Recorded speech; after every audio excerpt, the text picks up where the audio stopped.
Bye.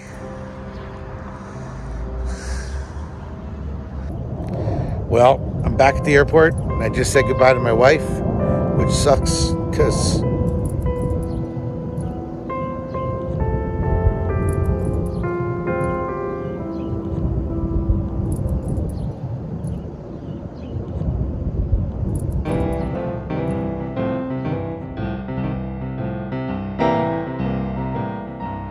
good morning, everybody, from northern Arizona, an undisclosed location.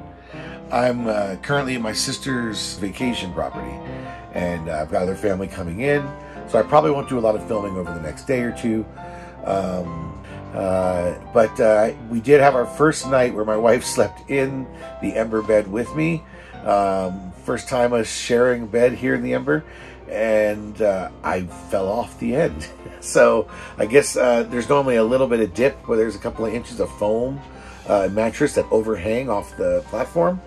And I guess just us getting in, we left even a bigger gap up at the other end. So the overhang was a good 6 inches, and I didn't realize that when I'm lying in bed.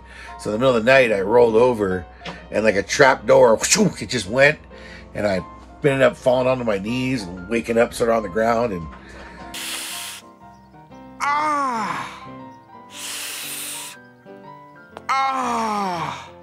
yeah. I'm trying to make that mistake again. So I wonder if I'm the first person to fall out of the Ember bed. I don't know. But my knee is definitely not happy today. So good thing I'm just hanging out here at the property. Another thing I noticed though about the bed, since we're talking about it, there's L brackets on this bed, and one corner hangs out in the air when it comes down. So it doesn't really touch anything. But on this side over here, it does touch. So this L bracket right here, which, you know, protrudes out a millimeter or so from the wood itself, is starting to leave an imprint in the wood right here. So let me see if I can get a good picture of it. There we go. So you can see the two edges, the L bracket's basically right here, right? That you can see the imprint of it is starting to rub into the wood. So I've been, you know, each night putting down either a cloth or a paper towel or something there to just sort of give a little bit of protection. I was thinking maybe of getting some kind of spray-on rubberized component, maybe rubberizing that so it doesn't hurt the wood. And so I'm wondering, for those of you with the drop-down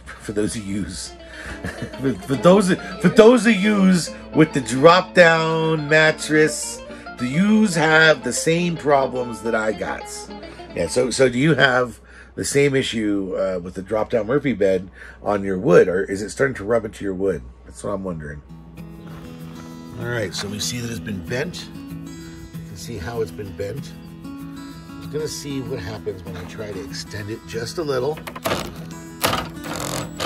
right, does not want to extend on its own. Yeah, it might be toast.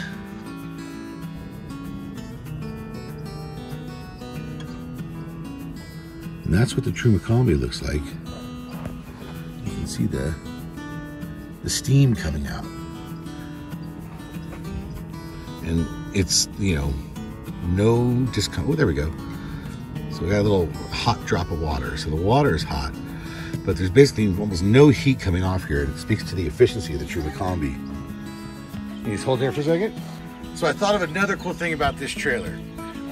When I'm traveling down the road, and whenever you're towing a traditional pull trailer, you end up having this vacuum effect. So when a big semi truck rolls past you, you feel the trailer actually gets sucked towards the trailer, and then it kind of goes pushed back. It's like bow wave, I think is what it's called. And every trailer I've had, the previous two have been long enough that every time a big semi came along or a tour bus, boy, I'd feel it. It'd always spook you a little bit. You start to feel the suck, and then it pushes you back away. With this trailer, for whatever reason, I feel that effect zero. Like there's no effect whatsoever, no bow wave effect. I don't know if it's the fins and the additional metal that's on there that's creating an airfoil effect. I don't know if it's just the size of it. Don't know why, but for whatever reason, after a while, I realized I'm not seeing any bow wave effect. Go figure. Here we go. That's one take. All right, big shout out to my nephew Parker here for holding the camera for me. Thank you very much, buddy. So when I put this trailer up on blocks, because I'm uneven, you'll see here I always carry some blocks. I use my leveler if it's not too much of a height, but this time, because I'm on the ranch property, it was pretty tilted. So I ended up putting these blocks down. And the last couple times I've done this now, when I go to unhook the trailer, there's actual side sway that happens. So as I unhook, it's the nose or the tip or the hit, right where it reaches the hitch, will actually twist a little bit. It's almost like the whole RV twists, just a degree or two. But any degree of twist is unnerving when I unhook. So what I've been doing now is using wheel chocks on the other side. Even though we have the wheel chocks that they've built in, installed and on here, it doesn't seem to stop that 1 degree twist. So let me show you the wheel chocks on the other side. You'll see here I have 2 small wheel chocks. So what I'm now doing is putting them on the opposite side of wherever I'm blocking. I've been carrying the wheel chocks with me because you can't really rely on these if you're on a steep hill or if I had to disconnect in an emergency situation. I want to have some traditional wheel chocks. And here they are, the rubber ones. So I put 2 on this side and didn't even bother with the other side. And when I unhooked, lo and behold, there was no twist whatsoever. It came right off, there was no binding. It's been one of the easiest unhitchings I've done in the past few unhitchings. All right, check that one. I think we're good.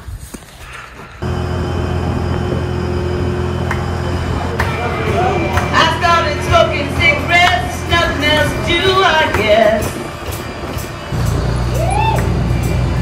Dust rolls, they make for walking, spit tires, they make for stopping. I'm giving up on love, 'cause giving up on me. I gave you everything I had, everything I got in that. Life ain't hard, but it's too long. It's not some country song. Trade the truth in for a lie, cheating really ain't a crime. Yeah, I'm giving up on love, 'cause giving up on me.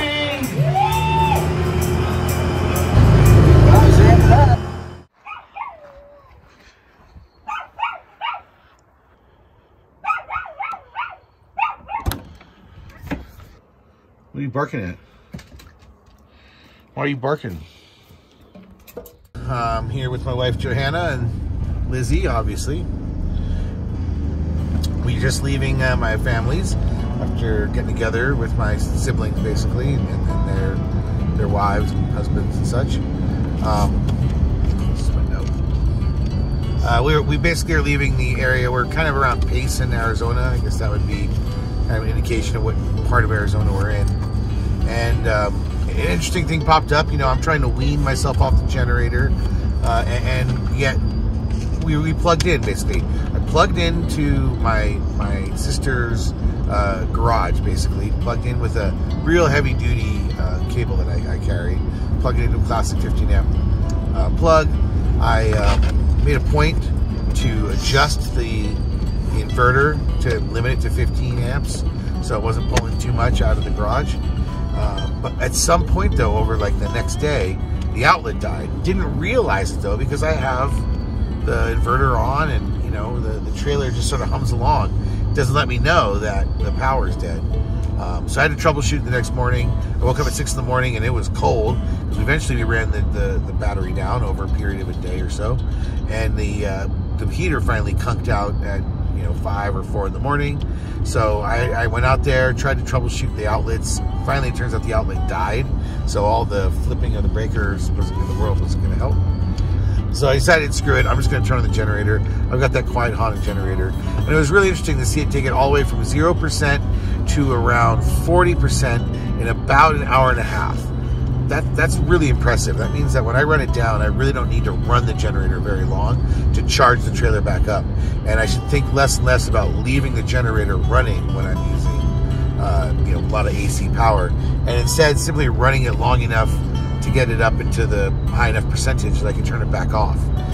This is really a big part of the process of me weaning off the generator, figuring out how much can I just rely on the onboard power, the solar power. It's a really cloudy day, so I know I'm not going to get a lot of solar power today, but we're going to an RV park, so it really doesn't matter.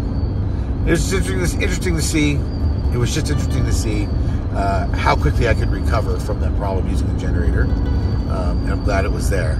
So we plugged back in. We found a good working outlet. It was fine for the rest of the trip, but another good exercise of the whole lithium battery, Combi Master charging system and all that in action, right? So, but I wish we had some indicator in the trailer that would tell me whether or not the shore power is working or not. The inverter sort of hides the problem when you lose shore power. I'll just be checking the inverter more. Also the fridge. I do really like the GE fridge. I know a lot of people complain about the 12-volt fridge. It has done its job, but the problem I have with it is that it's variable based on outside temperature more than previous fridges. So I'll set it so that it's keeping everything cool, and then we'll move into really cold temperatures and everything starts to freeze. Then I'll bump it back down, we'll maybe go somewhere warmer, and then I've got to adjust the fridge. So as part of my routine, I think I'm just going to be checking the fridge a few times a day and adjusting it to match the day. Anyway, we're heading to the RV park just to hang out here. It is my birthday today, so it's just the three of us, and we're going to go enjoy ourselves and get some more In-N-Out burger, of course.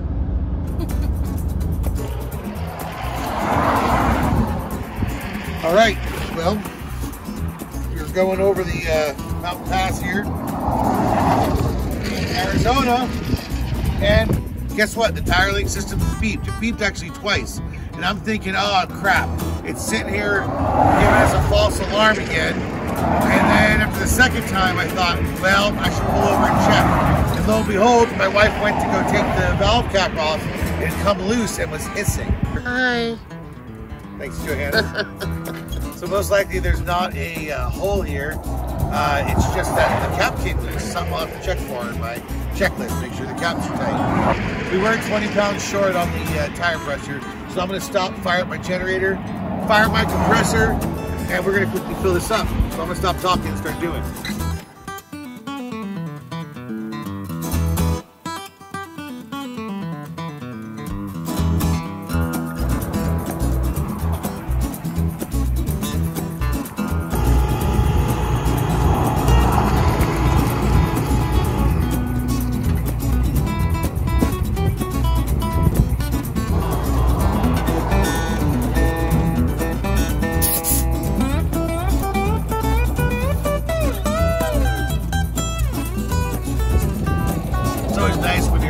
Of the road and you hear gunshots. I'm sure they're being safe, but hope they're not aiming this way.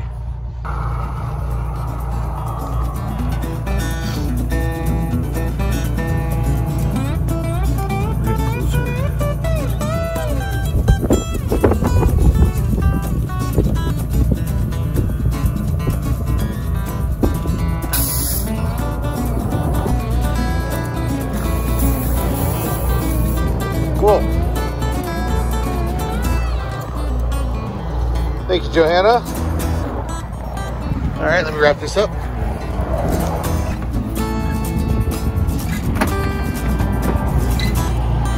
Nice little weatherproof bag. Okay, this way's a gift. Yeah. So it looks like it's green now, so you'll see the tire link is flashing green. 3 times means it's charged as well, but we leave it plugged into the USB, so it doesn't matter. Oh, and you can see where we're going. Eagle View Resort RV Park. So that's our next stop. So I don't talk about it much, but when you're coming to a top of a mountain pass and it tells you anyone with a trailer should pull over and check their brakes, well, I try to check the brakes. And the 2 things I'm going to check are this. First thing I'm going to check is just that this is working. Now this is fully put in there. I can see the lights are on, so I'm pretty confident it's connected, but I just like to double check. But the more important thing is I'm going to pull the emergency breakaway switch out and then have Johanna pull forward, and we're going to see if the back brakes lock up. I'm going to pull the brake in a moment, and I'm going to have you pull forward, all right? Thank you.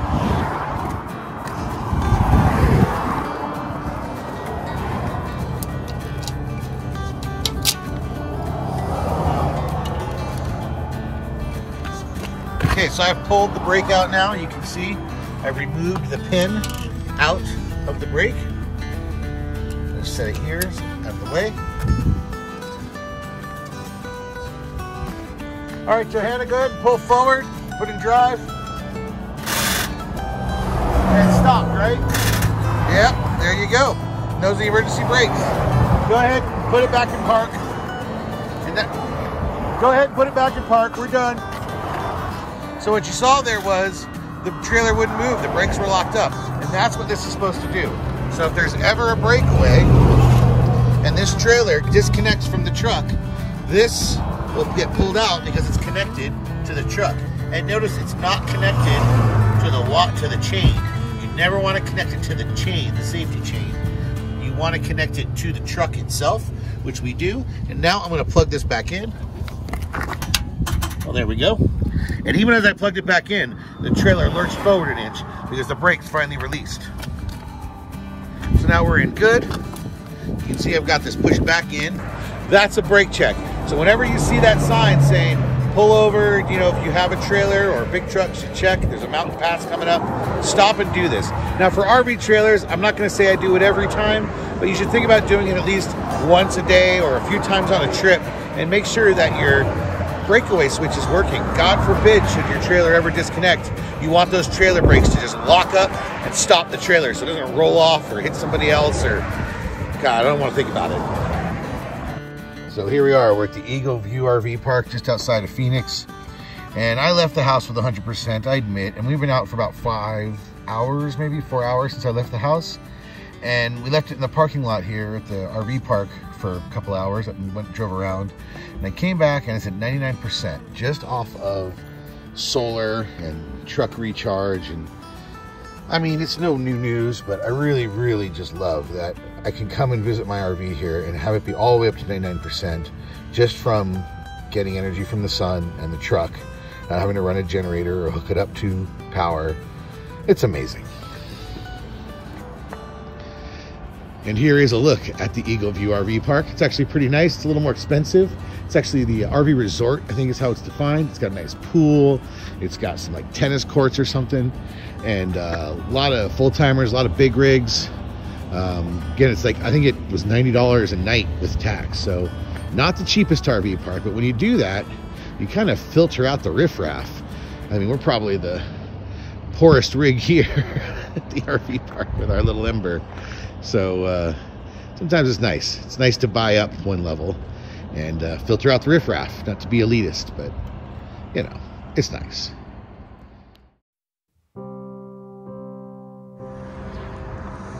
Bye.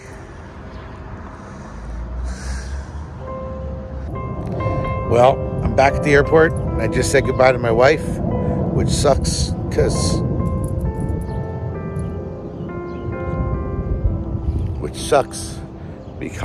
I'd much rather RV with her. Although it sucks that we don't have our other dog, so I'm glad that she'll pick him up from the kennel when she gets home, and it'll all be good. So I finished in Phoenix. I had a good weekend seeing my family, my brother and my sister, all their families, my nephews. It was nice. It was nice to relax out there, you know, north of Payson in an undisclosed location. So this vacation is about to take a turn because it's not really a vacation anymore. Now I've got to work. Each day I've got to open up the laptop and tend to work. So I'm going to try to find some place up at Quartzsite to sit for a day or two, get caught up on my email, and go get some food and sit in the desert for a couple of days and just get caught up. There's a lot of email, a lot of work that's been happening. I've got a whole nother job going on. And then what I'll be doing is working during the day, traveling in the afternoon and evenings, and getting caught up on the weekends until I make my way back to Vancouver. That could take a couple of weeks. I just don't know yet. So stay tuned. Here we go. I'm leaving Phoenix. For the record, anytime I say I like to be alone in the desert or I like to go out RVing alone, it always means with my wife and my dogs. It never want anyone to assume that I don't want to RV with my wife.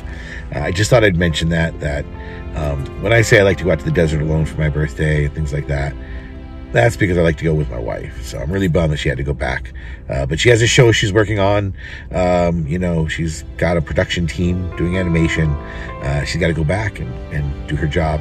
Her job is very different than mine, and it doesn't allow for working from the road. So I need to go shopping. I just got led to a residential neighborhood. I said, find me a grocery store on Google Maps. It sent me to a heart of a residential area. There was no Fry's. That was really weird. So it says there is a Fry's market on the right here. look like Fry's Market to you? Anyway, I found a Fry's Marketplace, so I'm gonna get some food. I just got some gas. And I'm heading to Quartzsite where there's terrible groceries and terrible choices for food. So I want to make sure I load up here. So it's getting warm. It's the first time it's in the 70s. So I had to put Lizzie in the trailer, and I didn't want to leave her in there to get too warm. So I turned on the inverter and turned on the air conditioner. And that's the first time I've run the air conditioner off the inverter. So it'll be real interesting to see how this holds up and how much energy it takes. It was like at 97% when I just left. We'll see what happens when I'm finished shopping. And about an hour later, we're down to 80%, and the AC kept the trailer cool.